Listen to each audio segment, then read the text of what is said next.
Dear participants, stable Indo-Pakistan relation is a key to unlock the untapped potential of South and Central Asia by ensuring connectivity between East and West Asia. The potential, however, has forever remained hostage to the disputes and issues between two nuclear neighbors.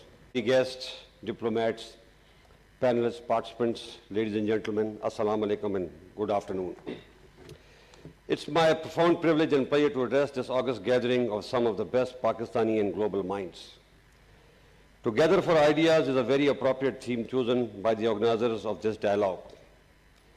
I am certain that the policy practitioners and scholars present here or participating virtually will not only discuss Pakistan's security vision, but also formulate ideas to guide us on how best to tackle Pakistan's future security challenges.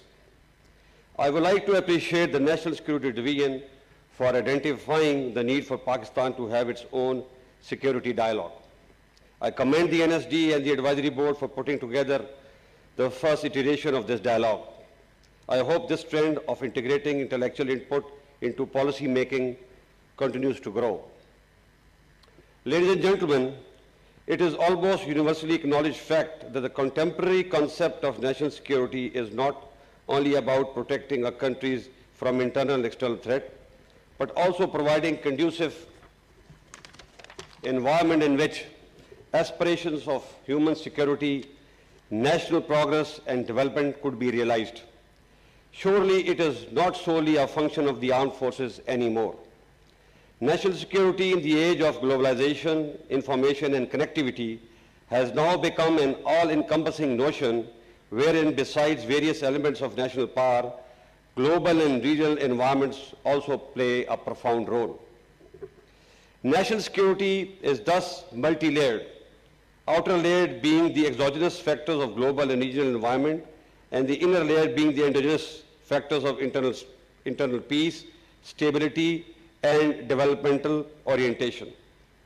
A nation at peace and a region in harmony are thus essential prerequisites for attainment of national security in the true spirit. No national leader of today can ignore these facts. I also firmly believe that no single nation in isolation can perceive and further its quest for security, as every single issue and security dilemma faced by today's world is intimately linked with global and regional dynamics. Whether it be human security, extremism, human rights, environmental hazards, economic security, or pandemic, responding in silos is no more an option. Ladies and gentlemen, the world has seen ravages of World War and Cold War, wherein polarization and neglect of virtues blighted human future and brought catastrophic consequences for humanity. On the contrary, we have witnessed how multilateral rule-based platforms contributed towards good of mankind. Today we face the similar choices, whether to stay stitched in the acrimony and toxicity of the past, continue promoting conflict and get into another vicious cycle of war, disease and destruction, or to move ahead, bring the dividends of our technological and scientific advancement to our people and usher in a new era of peace and prosperity. We must not forget the desire to achieve autocracy was historically decisive and stimulus for grabbing more, leading to haves and have-nots.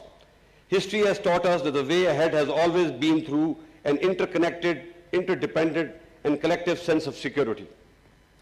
Today, the leading drivers of change in the world are demography, economy, and technology.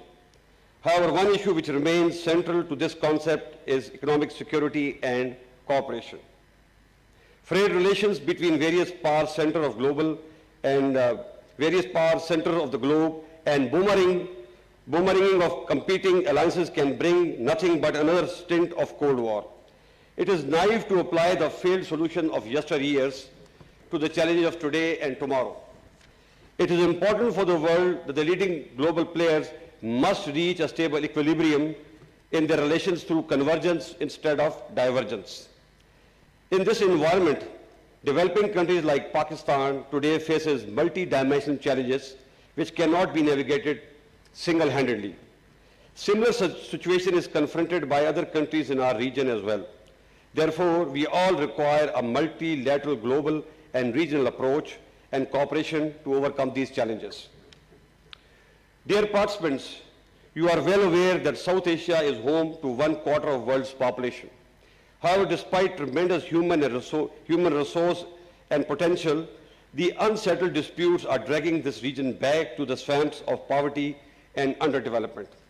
It is saddening to know that even today it is amongst the least integrated regions of the world in terms of trade, infrastructure, water, and energy cooperation.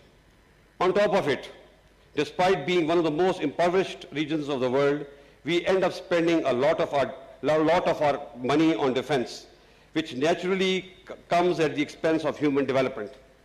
Pakistan has been one of the few countries which, despite the rising security challenges, has resisted the temptation of involving itself in an arms race. Our defense expenditure have rather reduced instead of increasing. This is not an easy undertaking, especially once you live in a hostile and unstable neighborhood. But having said that, let me say profoundly that we are ready to improve our environment by resolving all our outstanding issues with our neighbors through dialogue in a dignified and peaceful manner. However, it is important to state that this choice is deliberate and based on rationality and not as a result of any pressure. In our sincere desire to recast Pakistan's image as a peace-loving nation and as a useful member of international community. Our leadership's vision is, alhamdulillah, transformational in this regard. We have learned from the past to evolve and are willing to move ahead towards a new future. However, all this is contingent upon reciprocity. Ladies and gentlemen, the world knows that we are geostrategically placed to be a bridge between civilization and connecting conduit between the regional economies. We are a nation of significance due to our large and enterprising demography, fertile soil, and adequate logistic infrastructure. We intend to leverage our vital geostrategic location for our own regional and global benefit. Our robust role in current quest for peace in Afghanistan is proof of our goodwill and understanding of our global and moral obligations. Our close collaboration and crucial support for peace process has led to the historic agreement between Taliban and US and paved the way for intra-Afghan dialogue. We will continue to emphasize on a sustained and inclusive peace process for the betterment of people of Afghanistan and regional peace.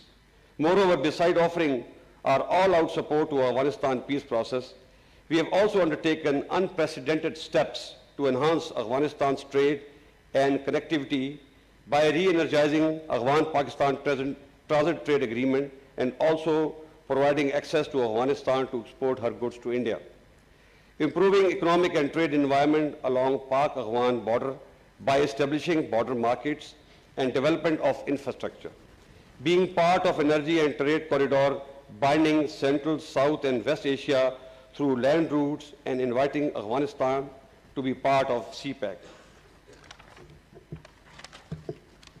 Dear participants, stable Indo-Pakistan relation is a key to unlock the untapped potential of South and Central Asia by ensuring connectivity between East and West Asia. The potential, however, has forever remained hostage to the disputes and issues between two nuclear neighbors. Kashmir dispute is obviously at the heart of this problem.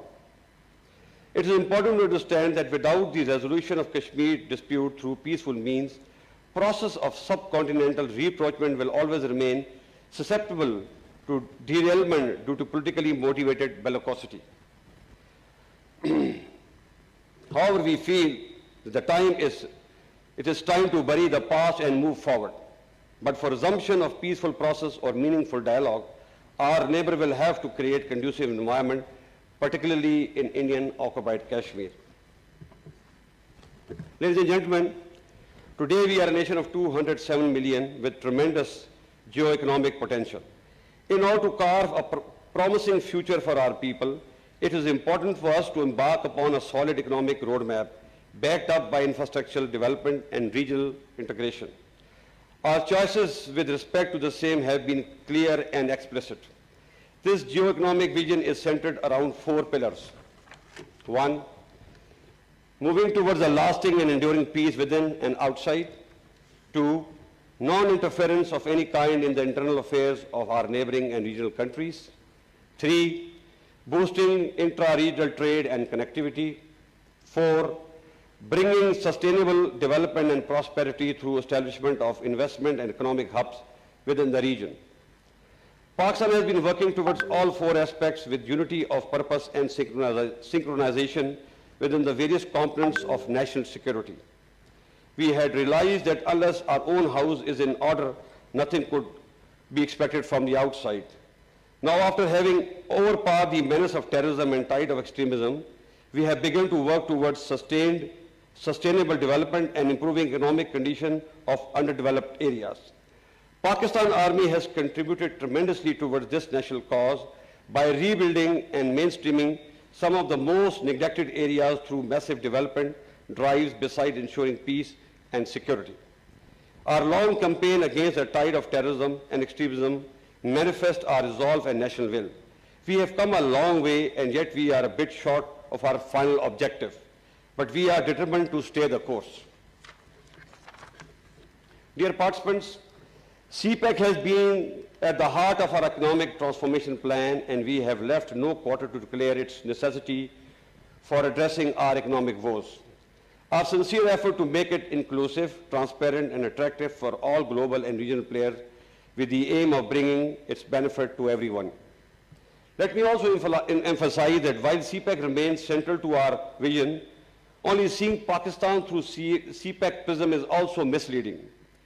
Our immensely vital geostrategic location and a transformed vision makes us a country of immense and diverse potential, which can very positively contribute to regional development and prosperity. The vision, however, remains incomplete without a stable and peaceful South Asia. Our efforts for reviving SAARC, therefore, are with the same purpose. Our efforts for peace in Afghanistan and responsible and mature behavior in crisis situation with India manifest our desire to change the narrative of geopolitical contestation to geo-economic integration. We are doing our bit, but a major contribution is to be made by the global player through their cooperation. I am sure that an economically integrated South Asia is much more suited to them instead of war-torn, crisis-ridden, and destabilized zone. We also have a hope in the form of incoming US administration, which can transform the traditional contestation into a gainful economic win-win for the world in general and the region in particular. South Asia can be the starting point for regional cooperation. I have firm belief that economic and sustainable human development can guide us into a future full of peace and prosperity. And finally, it is time that we in South Asia create synergy through connectivity, peaceful coexistence, resource sharing to fight hunger, illiteracy, and disease instead of fighting each other. I thank you.